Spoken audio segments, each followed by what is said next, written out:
Juno Abru, Pepot Atienza, Daniel Florendo, and Paul Eric Roca. Please join us on stage. Hi.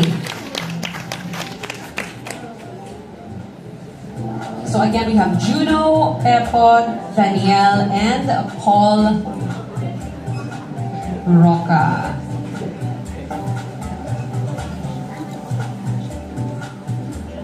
This is my chair, sir.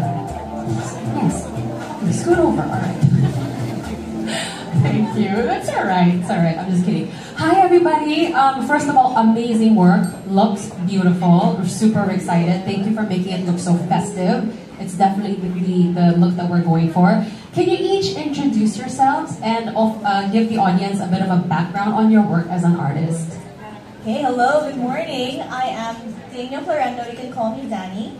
I am an illustrator, lecturer at the University of the Philippines, Baguio, under the CAC, I was told to say this, under the CAC Department of Language and Literature, and now an author for children's picture books. And I'm based in Baguio City. Nice. Okay. It's Daniel, not Danielle. It's Daniel. Okay, got it. Hello po, magandang umaga. Ako po si Pepot Atienza, isang multidiscipline artist mula sa probinsya ng Quezon. Bale, ako po ay madaming ginagawa. Gumagawa ako ng children's books, nagpe-painting, pero lately, may interested ako sa stop motion animation. And nag-masters ako ng stop motion animation sa Barcelona, Spain. Ayun, yun po. Ano yung dala mo, Pepot? Ito po si Yas. Okay. Ang aking karakter para sa visual. Yas Pahiyas. You made that? Yes. Yes. Oh nga pala, that's your festival. Yes. Yeah, so we're going to talking about that in a little bit. Okay. So cute! Yes. Hello, ako po si Juno, children's book illustrator, and I make comics din po, short story comics, and yun lang. Short and sweet, Juno. Okay. And you must be Paul, of course. Magandang umaga, ako si Paul Eric Roca, isang artist mula sa Quezon Province. Isa akong editorial cartoonist na nagano sa Science at saka sa Nabilibility. So, isa rin akong children's book illustrator. So, yun. Isa rin akong painter. So, yun. I see. We're in the presence of great artists. Okay, so let's talk about your work and the festival that you adapted to create the space for certain realms in the PDF. Starting with Juno, actually. So Juno, the festival that was assigned to you was the Dinagyang Festival, and you designed the Kid-Lit realm. So which elements of the Dinagyang Festival, which is a celebration of the Santo Niño, right? Which elements did you decide to take into your design and then use that in creating the children's books space? Ang una yung sa character ko, which is inspired by Santo Niño. Ito? Inspired siya sa Santo Niño, tapos naka-tribe na attire siya. Isa sa mga highlight ko din yung vibrant colors, which is very challenging for me kasi lahat ng binigyan ng color na parang background, so parang kailangan kong pumili ng mga colors na complement sa color pink.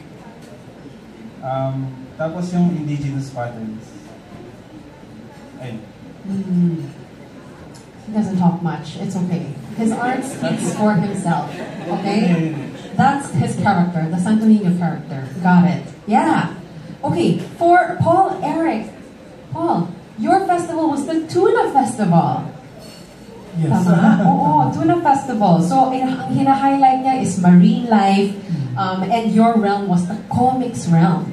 Yes. So, what was the process naman for you like? So, yung Tuna Festival, so parang ang ginagawa ko mas whimsical yung style. So, may fish, tapos ginawang bangka. So, hindi siya direct illustration of the festivity. So, yun yung ano niya. So, ginawa ko, medyo makulay siya. Tapos, yung technique na ginamit ko is digital. So, medyo iba yung ano. So, yung sa in terms of sa comics naman, ako rin naman kasi medyo marunong din ako ng comics since editorial cartoonist ako. So nakarelate ako dun sa work. So yun yung parang yung nagko-connect sa akin dun sa mismong illustration. What was the most challenging part for you? If meron man. Medyo, actually yung ginagawa ko yung time na yun, nasira yung laptop ko. Oh, so, talagang nahirapan akong gumawa kasi may deadline pa kami, tapos nahirapan pa ako. So, naghahanap ako ng way to illustrate. So, naisip ko talaga digital kasi magagawa pa ako ng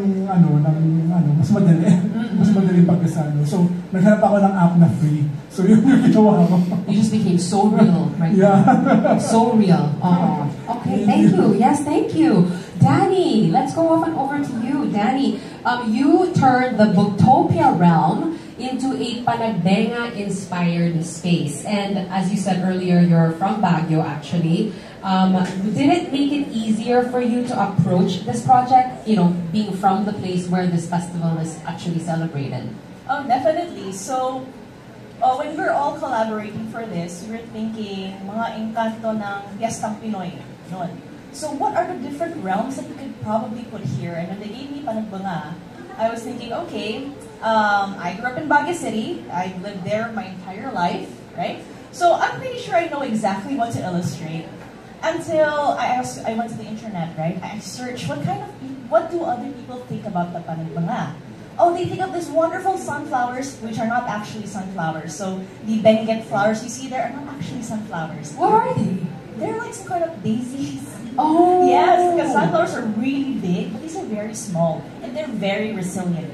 A characteristic that I wanted to give Sabong. So Sabong is my wonderful gentle giant. She is very shy. We have this term in the mountains called shy namo, where you're so shy, but you just want to be part of everything.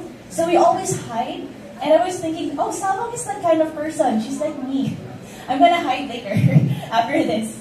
And Sabong was that kind of person that gave comfort to a lot of people. So not everybody knows, or the history of the Panagbenga was a celebration after the devastating earthquake that struck Baguio City the most during the early 90s, right? So Sabong was this character that gave comfort to the people. That's what I wanted Sabong to be. She was the gentle giant that cradled many people. And she was also this gentle giant that reminded me of when I was low, and a lot of people during the earthquake were low, they were turning to books. And books became their comfort during a really big tragedy. So Sabong became that personification of comfort for a lot of people, especially for my people in Baguio City. Where is this gentle giant character? There she is. Look at her. She's spreading flowers. Because we go to Panagbenga. By the way, it's February, so if anybody wants to go to Baguio City, word of warning, there is a lot of traffic ahead, but flowers are in the bloom, so please come and enjoy the festivities.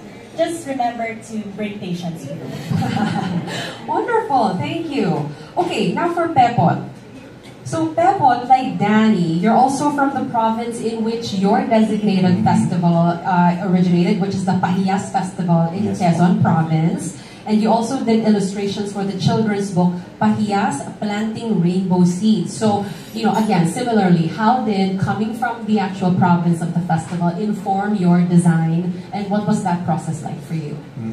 Bale, siguro, ang pinaka-concept ko kay Yas, my character, is yung first time ko na makabisita sa Lukban and ng Pahiyas Festival. Yung pinaka-essence niya is that sense of wonder na like, wow, how is this possible na ganito ka kulay, ganito ka kasaya ang isang lugar. I've been there actually, ang ganda. Super, Ang ganda, super. yeah. Bale, ako kasi, taga-Atimo ng Quezon ako originally. And nung bumisita kami, nung 9 years old ako, yun yung time na yun. And from that moment, nag-stick na sa akin yung spirit ng Pahiyas. Na-adapt ko na siya sa art style ko, naging mas colorful. So, this is, yes,